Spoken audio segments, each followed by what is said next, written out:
வணக்கம். ஆகாஷ்வாணி.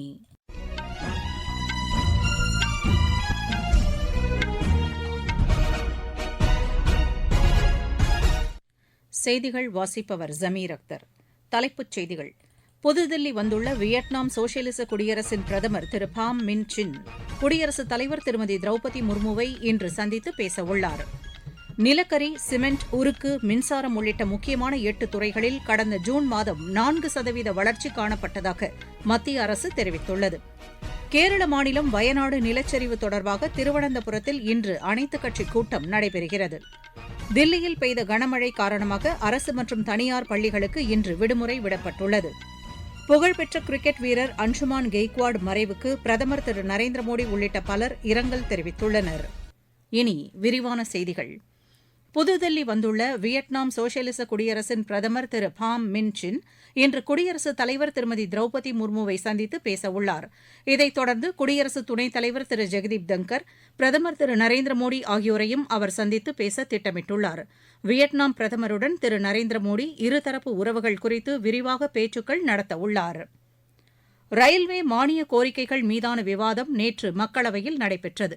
இதில் பங்கேற்று பேசிய பிஜேபி உறுப்பினர் திருமதி சந்தியா ராய், பிரதமர் திரு நரேந்திர மோடி தலைமையிலான மத்திய அரசு ரயில்வே துறையில் மிகப்பெரிய அளவில் வளர்ச்சிப் பணிகளை மேற்கொண்டு வருவதாக கூறினார். ரயில் போக்குவரத்தை சாமானிய மக்கள் பெரிதும் நம்பியுள்ளதால் கூடுதல் வசதிகளை ஏற்படுத்தி தருவதில் மத்திய அரசு கவனம் செலுத்த வேண்டும் என்று புரட்சிகர சோசியலிச கட்சியின் உறுப்பினர் திரு என்.கே. பிரேமச்சந்திரன் கேட்டுக் கொண்டார்.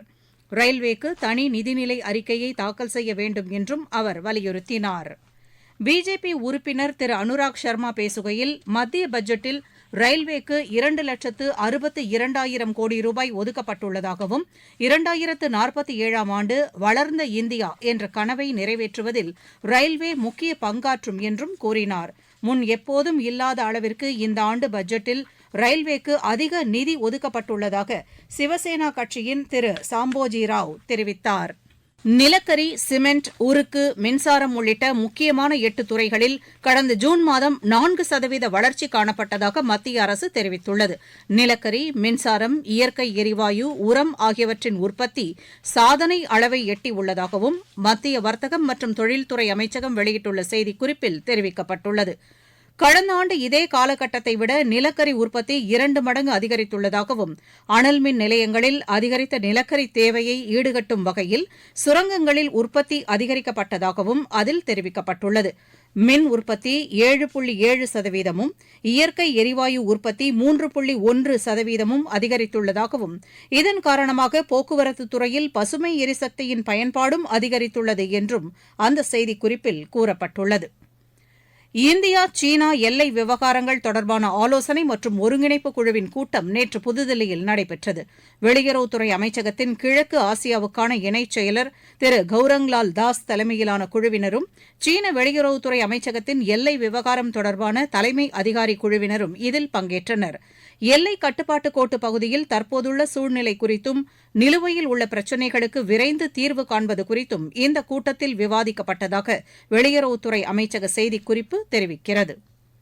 கேரள மாநிலம் வயநாட்டில் நிலச்சரிவு ஏற்பட்டுள்ள பகுதிகளில் மேற்கொள்ளப்பட்டு வரும் மீட்பு மற்றும் நிவாரணப் பணிகள் தொடர்பாக இன்று திருவனந்தபுரத்தில் அனைத்துக் கட்சி கூட்டம் நடைபெறுகிறது. இந்த கூட்டத்தில் அனைத்துக் கட்சி பிரதிநிதிகளும் பங்கேற்கின்றனர். இதனிடையே மக்களவையில் வயநாடு நிலச்சரிவு தொடர்பாக கொண்டுவரப்பட்ட கவன ஈர்ப்பு தீர்மானத்துக்கு பதிலளித்து பேசிய உள்துறை அமைச்சர் திரு அமித் ஷா, நிலச்சரிவினால் பாதிக்கப்பட்டுள்ள கேரள மாநிலத்திற்கு மத்திய அரசு அனைத்து உதவிகளையும் செய்து வருவதாக கூறினார். துயரமான இந்த சூழலில் அம்மாநில அரசுக்கும் மக்களுக்கும் அனைத்து அரசியல் கட்சிகளும் உறுதுணையாக இருக்க வேண்டும் என்று கேட்டுக் கொண்டார். 2014ஆம் ஆண்டு நாட்டில் மிக நவீன வானிலை முன்னெச்சரிக்கை சாதனம் பொருத்தப்பட்டதாகவும், இதை இயற்கை சீற்றம் ஏற்படுவதற்கு 7 நாட்களுக்கு முன்பே முன்னெச்சரிக்கை தகவல்களை தெரிவிக்கும் வகையில் அவை உள்ளதாகவும் கூறினார். இதனிடையே வயநாடு நிலச்சரிவில் உயிரிழந்தோர் எண்ணிக்கை 250ஆக அதிகரித்துள்ளது. பாதிக்கப்பட்ட பகுதிகளில் மீட்புப் பணிகள் போர்க்கால அடிப்படையில் நடைபெற்று வருகின்றன. இந்நிலையில் திருவனந்தபுரத்தில் செய்தியாளர்களிடம் பேசிய கேரள முதலமைச்சர் திரு பினராயி விஜயன், நிலச்சரிவினால் பாதிக்கப்பட்ட பகுதிகளிலிருந்து இதுவரை 1592 பேர் மீட்கப்பட்டு முகாம்களில் தங்க வைக்கப்பட்டுள்ளதாக கூறினார். வயநாடு மாவட்டத்தில் அமைக்கப்பட்டுள்ள 82 நிவாரண முகாம்களில் 8000 பேர் தங்க வைக்கப்பட்டுள்ளதாகவும் அவர் தெரிவித்தார். நிலச்சரிவினால் பாதிக்கப்பட்டவர்களின் உறவினர், மீட்புப் படையினர் தவிர வேறு யாரும் வயநாடு பகுதிக்கு வரவேண்டாம் என திரு பினராயி விஜயன் கேட்டுக் கொண்டார். இன்றும் அம்மாநிலத்தின் பல பகுதிகளில் பலத்த மழை பெய்யக்கூடும் என்று வானிலை ஆய்வு மையம் எச்சரித்துள்ளதால் நிலச்சரிவுக்கு வாய்ப்பு உள்ள பகுதிகளிலிருந்து பொதுமக்கள் பாதுகாப்பான இடத்திற்கு அப்புறப்படுத்துமாறு மாவட்ட நிர்வாகங்களை கேரள அரசு கேட்டுக் கொண்டுள்ளது. நீங்கள் கேட்டுக்கொண்டிருப்பது ஆகாஷவாணியின் செய்தி அறிக்கை. தமிழகத்தில் நீலகிரி, கோவை மற்றும் காவிரி டெல்டா மாவட்டங்களில் மழை மற்றும் வெள்ளம் தொடர்பாக முன்னெச்சரிக்கை நடவடிக்கைகளை மேற்கொள்ளுமாறு அம்மாவட்ட ஆட்சியர்களை தமிழக அரசு கேட்டுக் கொண்டுள்ளது. இது தொடர்பாக நேற்று மேற்கு தொடர்ச்சி மலைப்பகுதி மற்றும் காவிரி ஆற்று படுகையில் உள்ள மாவட்ட ஆட்சியர்களுடன் மாநில அரசின் தலைமைச் செயலர் திரு சிவதாஸ் மீனா காணொலி வாயிலாக ஆலோசனை நடத்தினார். நீலகிரி மற்றும் கோவை மாவட்டங்களில் கனமழை எச்சரிக்கை விடுக்கப்பட்டுள்ள நிலையில் மலைப்பகுதிகளுக்கு பொதுமக்கள் வருவதை தவிர்க்க வேண்டும் என்று அவர் கேட்டுக் கொண்டார். மேட்டூர் அணை அதன் முழு கொள்ளளவை எட்டியுள்ளதால் உபரி நீர் அதிக அளவில் திறந்துவிடப்பட்டுள்ள நிலையில் காவிரி டெல்டா மாவட்டங்களில் உரிய முன்னெச்சரிக்கை நடவடிக்கைகளை மேற்கொள்ளுமாறு டெல்டா மாவட்ட ஆட்சியர்களை திரு சிவதாஸ் மீனா கேட்டுக் கொண்டார்.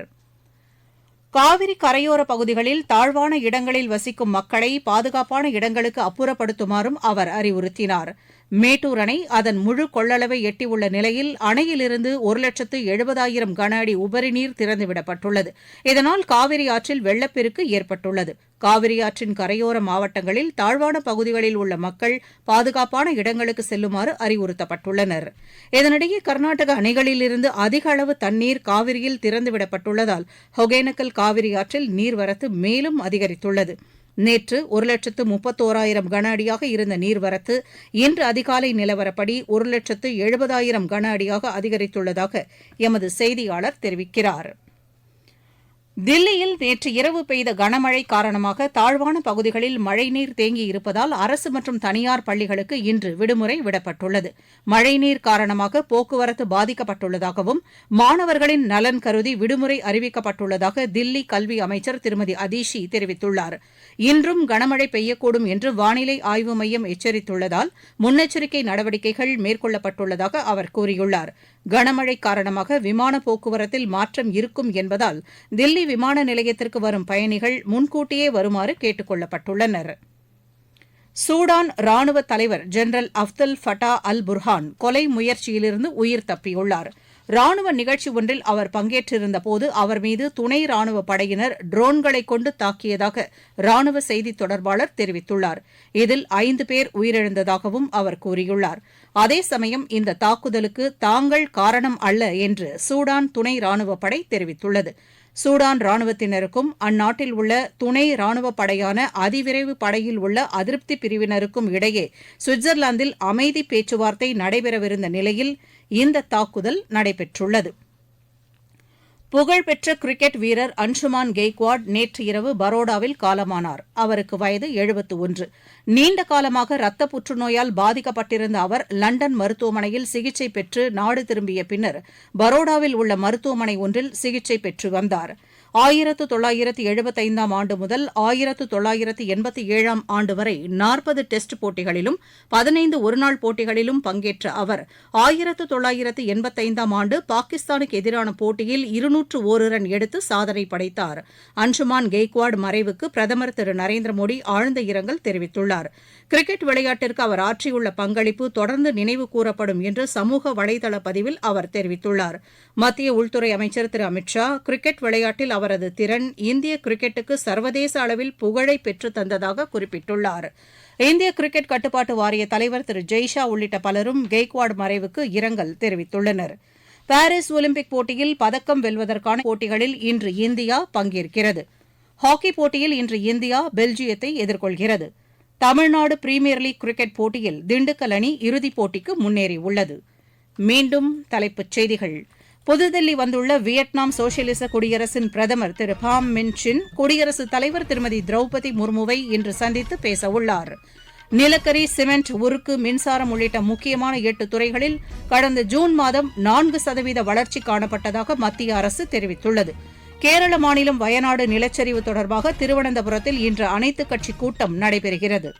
தில்லியில் பெய்த கனமழை காரணமாக அரசு மற்றும் தனியார் பள்ளிகளுக்கு இன்று விடுமுறை விடப்பட்டுள்ளது. புகழ்பெற்ற கிரிக்கெட் வீரர் அன்சுமான் கெய்க்வாட் மறைவுக்கு பிரதமர் திரு நரேந்திர மோடி உள்ளிட்ட பலர் இரங்கல் தெரிவித்துள்ளனர். இத்துடன் இந்த செய்தி அறிக்கை நிறைவு பெற்றது.